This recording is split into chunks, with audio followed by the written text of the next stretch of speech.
MisFitNation. MisFitNation. Awesome.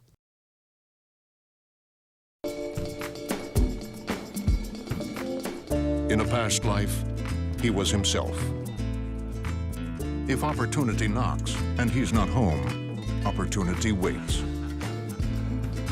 He gave his father the talk. He is the most interesting man in the world. I don't always drink beer, but when I do, I prefer Dos Equis.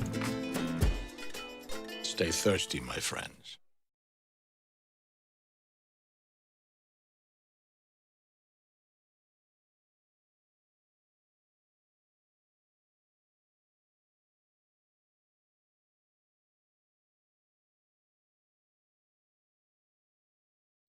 All right. Welcome back to the Misfit Nation. If you are a veteran and you are struggling or feel like you are leading a path towards the darkness, stop and think about those who are around you. Think about how they truly value you, how they will miss you. You are not alone. You need to talk to someone. Someone will listen to you.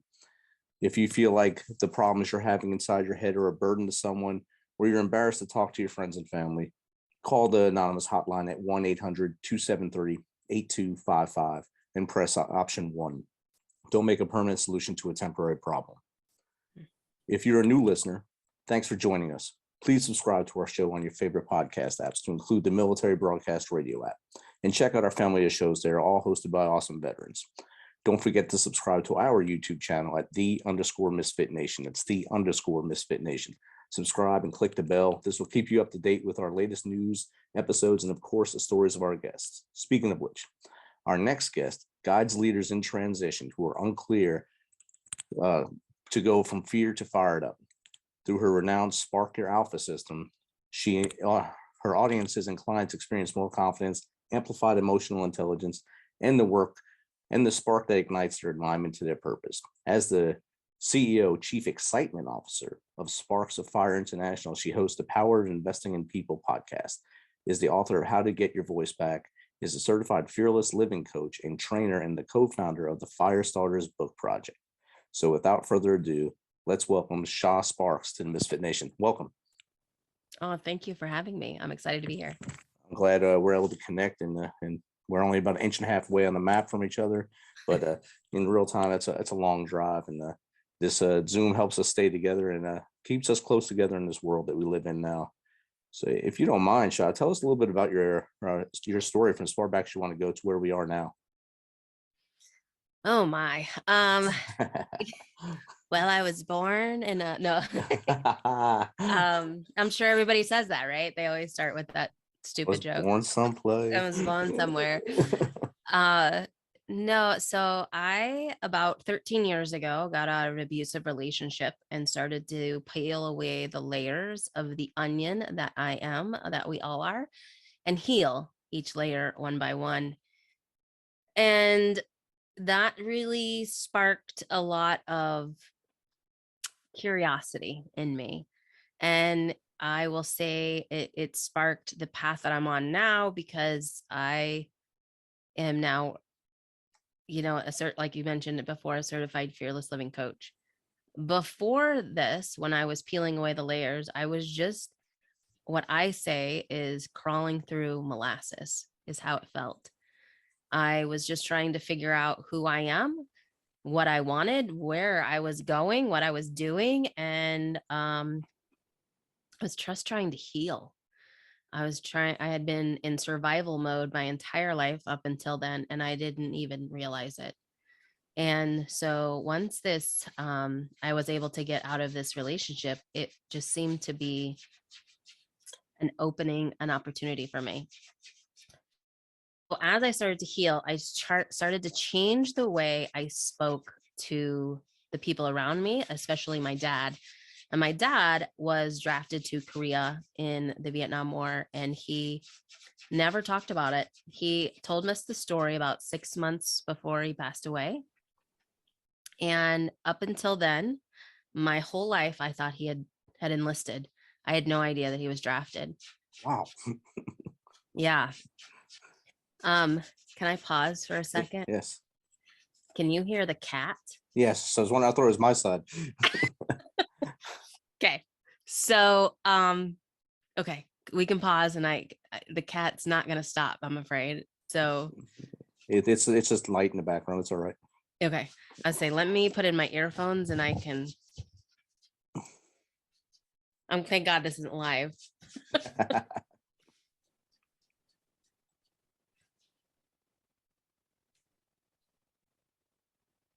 Well, there we go. Yeah, I was gonna say that cat is kind of distracting. Okay, can you hear me okay? I got you. Yeah. Okay, is that better? Yeah. I don't hear it anymore. Okay, good. So my dad had shared this story, and at the time he was diagnosed with 2 types of cancer. And so he had shared about his experience in Korea. And I'm not exactly sure what the question was or what the exact story he was explaining to us, but he said the phrase, "I didn't have a choice." And when he said that, those words like permeated my soul, because I thought, wow, how many times have I said that to myself? When I was in that relationship, I literally thought, I remember thinking, I don't have a choice. I have to be here. I made my bed, so I have to lie in it. And I didn't think I had options. I didn't think I could choose something different. And as I had started to talk to my dad differently, he was able to go from very self-absorbed, narcissistic behavior and completely unaware of himself on an emotionally unavailable person. And he started to shift and started to share more with me. Before I had done the work, before I had started talking to him differently, he would never have shared that conversation with me about his time in Korea. Wow. I know he wouldn't have, because he wasn't able to be vulnerable, is really what it boils down to. He didn't have that capacity. He wasn't taught, like none of us really are, right? And so he just thought, I had to suck it. He had to suck it up and be tough and show anger. That was his emotional side, right? All right. So I started to say things to him during this healing process of, Dad, are you asking me to truly do something because you want me to do it? Or are you trying to manipulate me into doing something you want me to do? And he was like, what are you even saying? I don't even know how to say that word. And I said, manipulate. It sounds like to me, you're actually trying to manipulate my answer, manipulate the question. So it's really not a question, but you're trying to find the answer that you're looking for rather than just asking me to do something. And it was just having conversations like that really just shifted how he showed up for me, but how he showed up for my brothers, how he showed up for his wife. And jump ahead several years later, we had this conversation where he's telling me that he didn't have a choice. And I just thought, man, if he only had the tools that I have as a coach, then when he came out of his time in the service, when he came out of, I don't even say came out of, when he hit that stage of life between mid 30s and 40s, you have this shift that happens to you that you're contemplating, I'm not happy. Or some people call it a midlife crisis, right? And they realize that what they're doing is not meaningful. And so he lost his job after 25 years, and he left my mom. And he was not a good father to begin with. He was definitely not a good husband. But at this point, he just left. And I now found out later that he had went to live with his girlfriend that he had at the time. So we had this whole like double life that was going on, rather than just being able to communicate and just being able to be vulnerable and share this what he was going through. He was unwilling to do that. So what ends up happening in my own life is that I just started realizing that when I change the way I talk to people, they respond to me differently, because they see that I'm being vulnerable. So it gives them permission to be vulnerable. So in the course of 6 months after going through this healing process and peeling away the layers, I had probably 3 or 4 women who were in abusive relationships who just came to me out of nowhere, and I started helping them get out of their relationship, of things that I wish someone had told me. And going back to my dad, because that seems to how everything goes in my life, is everything goes back to your dad, right? When he was going to the doctor, going to the VA, he said to me he had a spot in his lung, and he said, I have to go to the doctor. And I said, well, I'm going to go with you. And he said, you don't have to go with me. And I said, oh, I'm not giving you an option. I'm going with you because I need to know answers that you probably won't ask, and you might not even hear because of whatever they're going to tell you. So I will go and take notes, and that way I know the best way to support you. And I think at that moment, he realized he had never had support before. Wow. Even though he had been married to my mom, and even though he was married for the second time, neither one of them knew how to support another person. And my dad didn't know how to support anyone either. Horrible. Wow. Yeah. Yeah. And so I started to go with him, and as you may or may not know, sitting in the VA is not pleasurable by any means. Not at all. And I was sitting there, and we would have an appointment, and 3 hours later, we're still sitting there waiting. And I would take off, time for my business so I could be there, and I would make sure it was an all day because I never knew how long we were going to be there. And I'm just sitting there soaking the scene in of this packed waiting room full of veterans who are just waiting to see the doctor for whatever ails them, right? And they've been waiting for hours. And I'm thinking, these people served our country, and this is how they're treated. What's wrong with this picture? There's a whole lot wrong with this picture. And what's being done about this? And the answer is, I don't know, to be quite honest, but I'm willing to have that conversation. And I'm willing to have the conversation of how can we help people in the military when they transition out?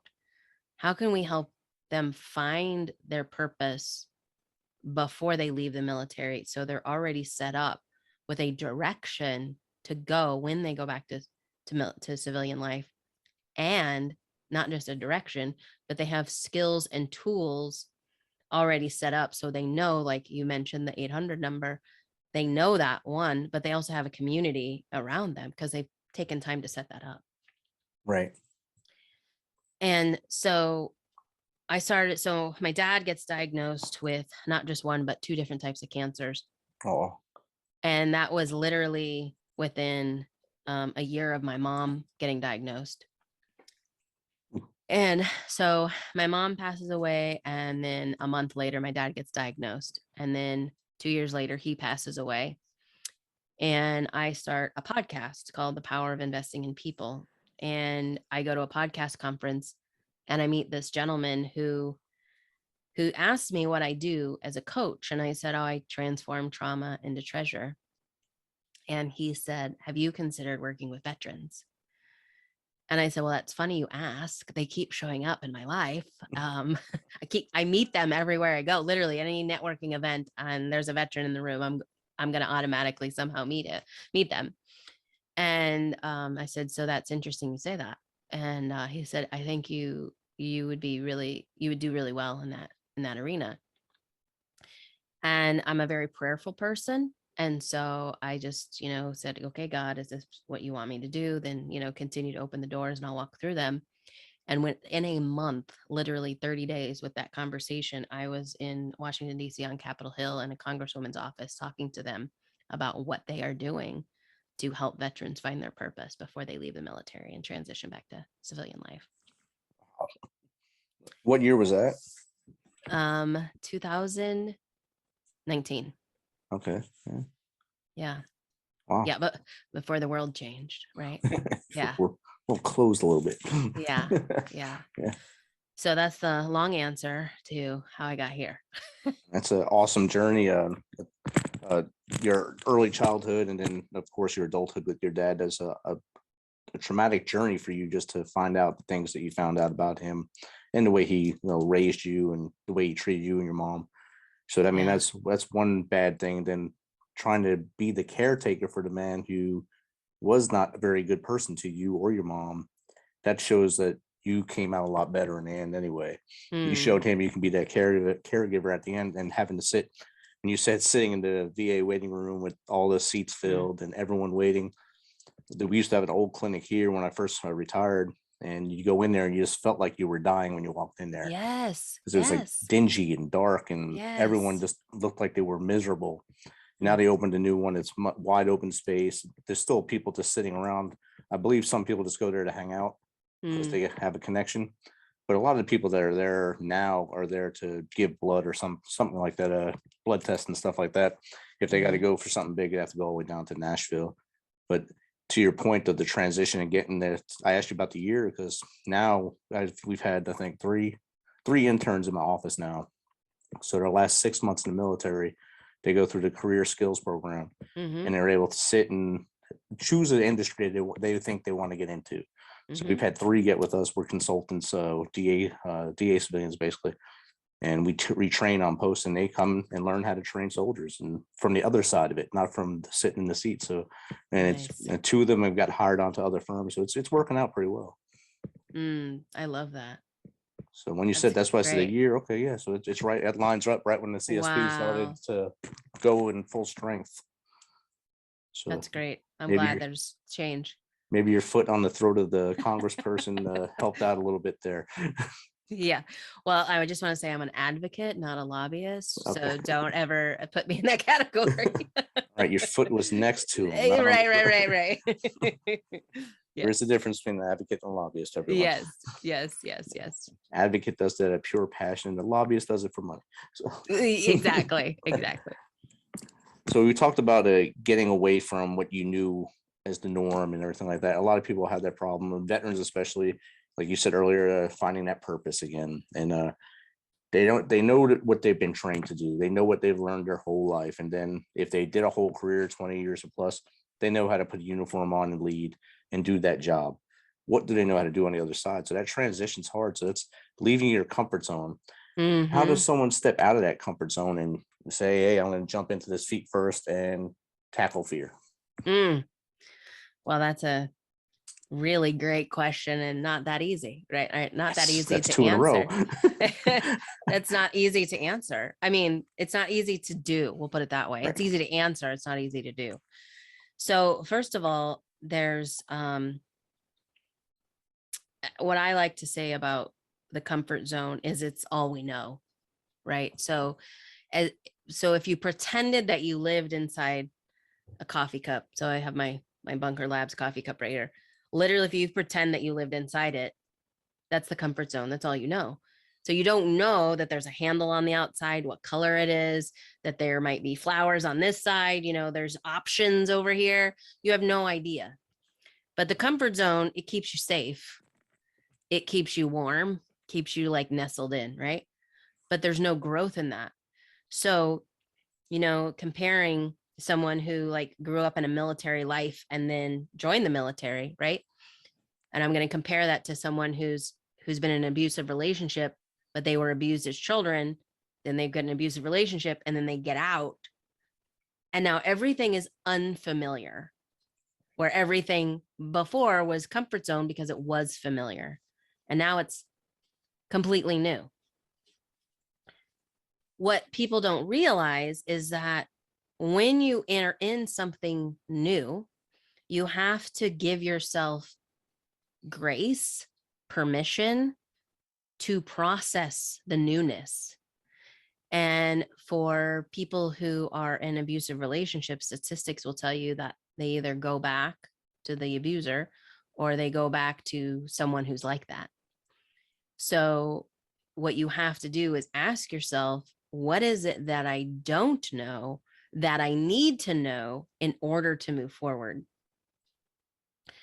For an example, if someone was in the military example, they might need to know a new skill.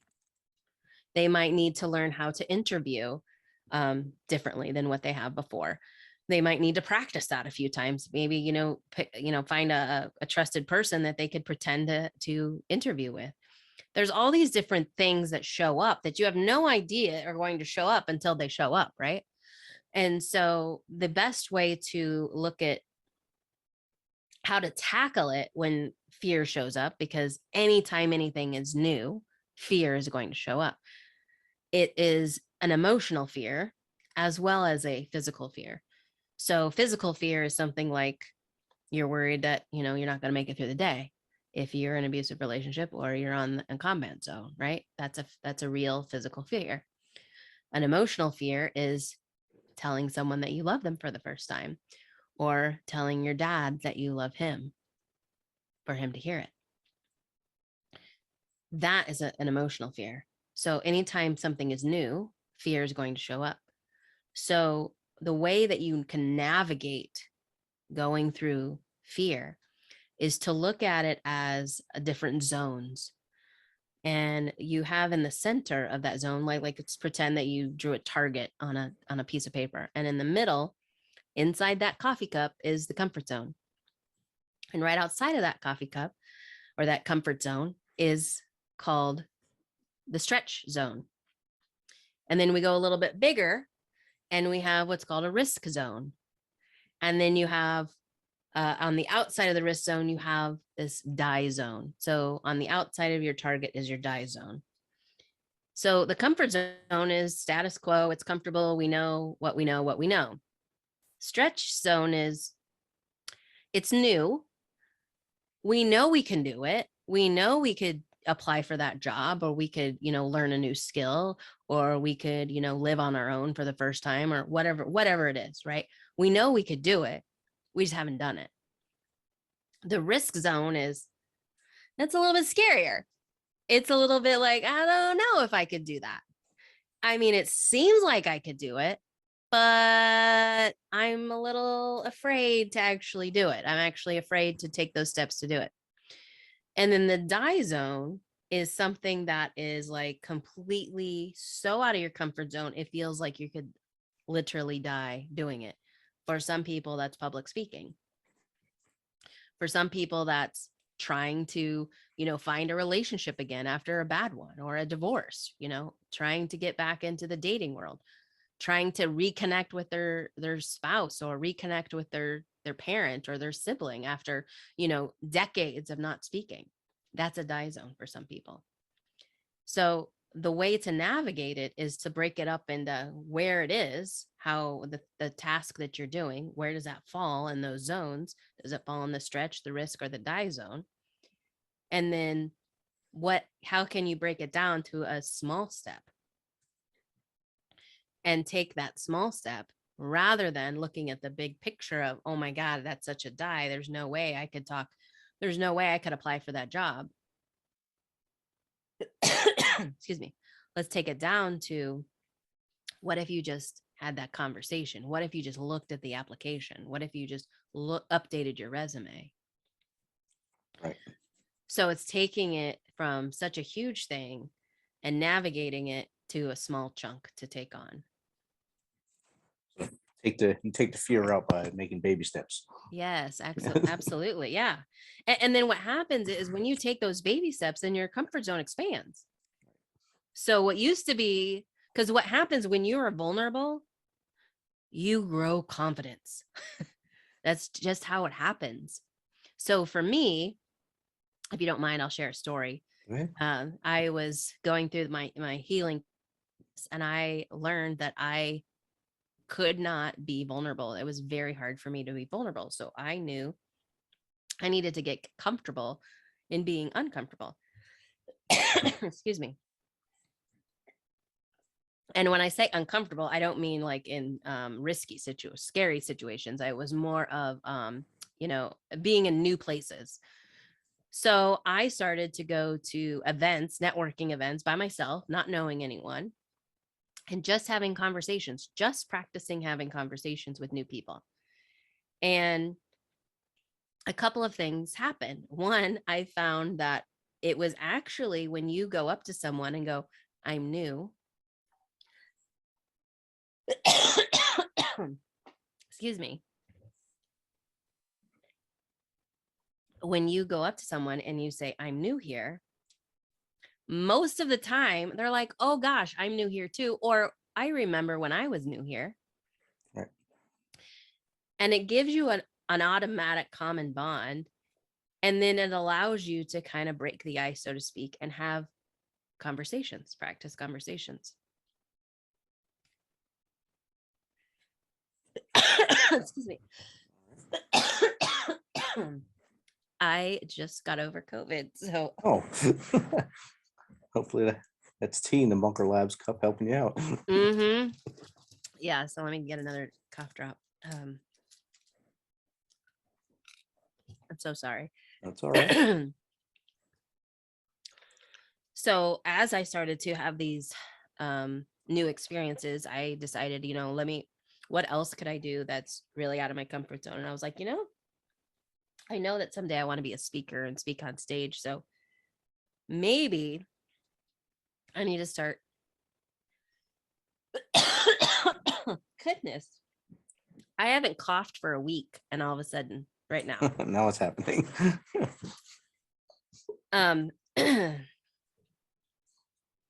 So I wanted to practice being on stage, practice getting comfortable being on stage. So I decided to take improv classes. And I took them for a year, and I had so much fun. And it wasn't about being funny. It was just about putting myself out there and learning to think quick on my feet and just being able to go with the flow and not have to control everything. And it was awesome. It was a huge learning experience for me. I've had friends do that, and as well as the local TED Talk things to try to help them gain that confidence on stage and gain that confidence in front of others. And a few of them actually stayed with the improv thing to, I guess to call troops or whatever.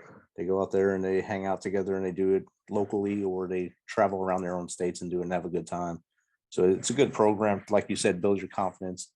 And then, of course, the TED Talks, that helps you really get up there with a structured type of speech, to get up there and have a goal in your speech and ask in there somewhere and actually provide information to the audience. And then you had the Bunker Labs Cup there. We talked about transitioning veterans earlier, and I think some of my early shows, I think 7 or 8 in a row, were all Bunker Labs transition veterans who have businesses, and I had them all on here to talk about their business and how they're doing it and what they need for support and help and things like that. So I really love Bunker Labs, and I think they're doing great things for veterans as well. That was actually one of my things out of my comfort zone. I went to a startup weekend where you pitched your software idea. And out of that, I learned what Bunker Labs was. And I was like, oh my gosh, I really want to be involved with that.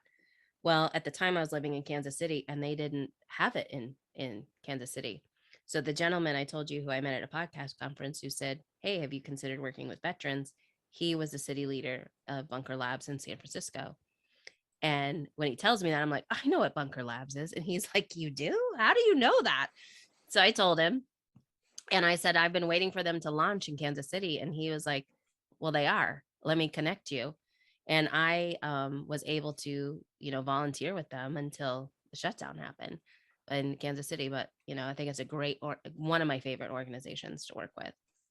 They do a lot, and from either helping you with your business plan. Of course, the network is amazing too, because there's so many people that want to reach out, like you were doing, volunteering to help. There's so many others out there volunteering and say, hey, I can help you with that business plan. You may want to write it this way or write it that way. And then your head gets a little spongy because you get a lot of information, but you learn on the fly, and you learn a lot of very informative stuff from people. Absolutely. So that's a great thing that you were able to get connected with as well. So your light was shined for the veterans, and you stayed with it. That's good. Yes, definitely. Definitely. All right. So let's, what does spark your alpha mean? Yeah. So that's a great question. Spark or Alpha? Alpha stands for, it's an acronym, stands for awareness, leadership, purpose, hope, and alignment. And I take you through a training on each one of those. And we go over awareness of self, but also awareness of your opportunities. Oftentimes, we get so caught up in other people that we forget about being self-aware on what's going on with ourselves. But we also get so caught up in our goals that we get like we have blinders on and we forget that there's all these things happening as we're on our way to our goal, that they're missed opportunities. So that's what the first A in awareness is. And then leadership is one of those buzzwords that people like to throw around, and it's like, oh yeah, I'm a leadership coach and I'm this and I'm that. But I go from the standpoint of how we are all leaders, and then we get to choose. So it goes back to that where my dad said he didn't have a choice. We get to choose how we want to show up. And I think that's something that's rarely talked about is what is it that you think you show up, and then how is it that you really want to show up? And to find the difference, and just by kind of noticing what resonates with each person, and each person's different. There's no right or wrong answer. It's just maybe you're highly gifted in one area that another person isn't, but yet they aspire to that. It's like, okay, great. So if you aspire to having this gift in leadership, then what steps could you take to get more acquainted with that gift? Is there someone that you need to have as a mentor or have more conversations about? Is there something that you need to practice doing or being, a way of being in order to become that leader that you're looking for? And then hope is, purpose.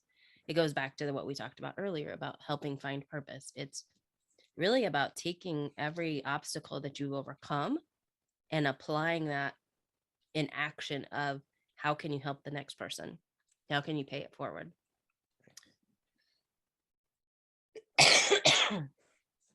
I'm so sorry. All right.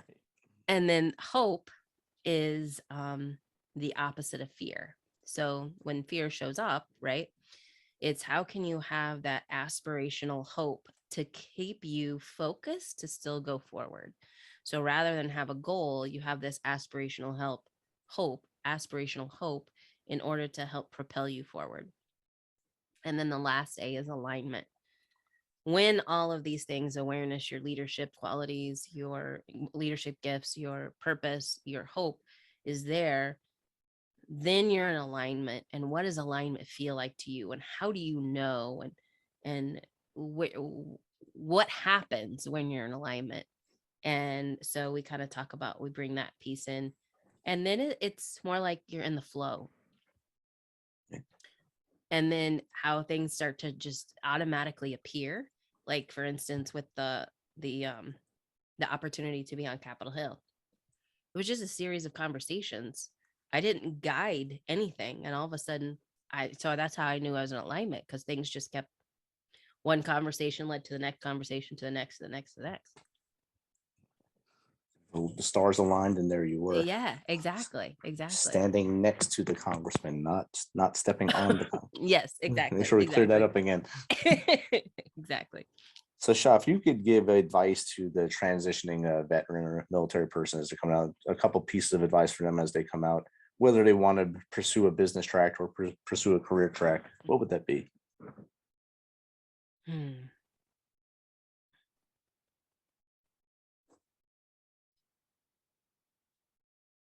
I would say, sorry, it took me a minute to think about that. I would say pay attention to what your thoughts go to, where your thoughts go to. Are you thinking more along the lines of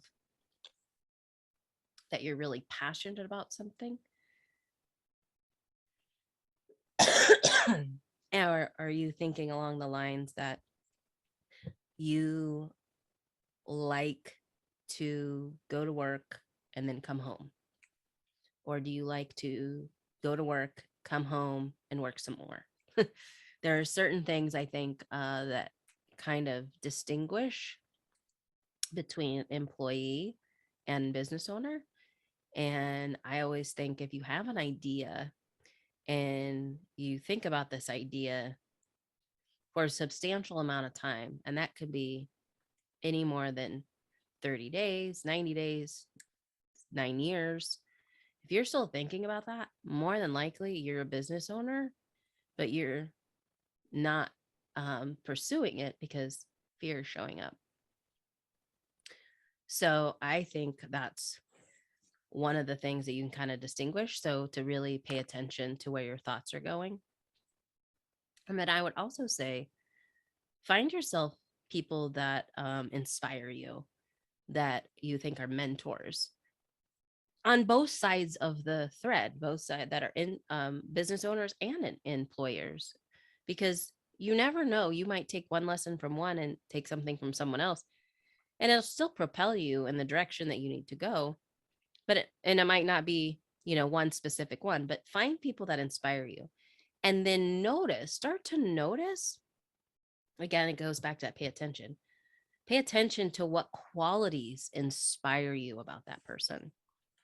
Because oftentimes we look for someone that we think are up on a pedestal. We're like, oh my gosh, that person has this, and this, and they do all these amazing things. But then once you really start to describe them, you realize, well, most people don't realize, but once you start to describe them, I want you to hear that what you're really describing is yourself, because we are a mirror of what we see in others. So pay attention to your thoughts, find a mentor or find someone that inspires you and have conversations, and then pay attention to those traits that inspire you about those people. Awesome. Great bits of advice there for either track if they were going on to start a business or start the new career. Thanks for sharing that with us.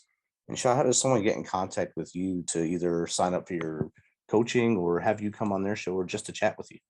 Yeah, absolutely. So you can go to my website, ShāSparks.com. It's ShASparks.com. And there is my social media links on there. You could also go to any podcast platform and listen to my podcast, The Power of Investing in People with Shā Sparks. And I just kicked off season 6, and in the beginning of the season 6, it will tell you that that there's a Calendly link in the show notes that you can connect with me on there. There's a link that you can connect with me on there, and it's anything from coaching to heart and mind fitness, things that I do, trainings, speaking, and veteran resources. So you can always connect with me. It's a Calendly link, and we can have a conversation on how I can further your process. So, yeah. Awesome. Thank you. And I'll make sure that I put that in the show notes as well, so people can easily press the button instead of having to listen and write something down. It'd be good for them. Yes.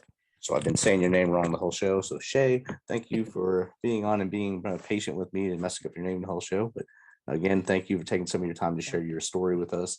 It's much appreciated. MisFit Nation really enjoyed it, and have a great day. Oh, thank you for letting me be here. No problem.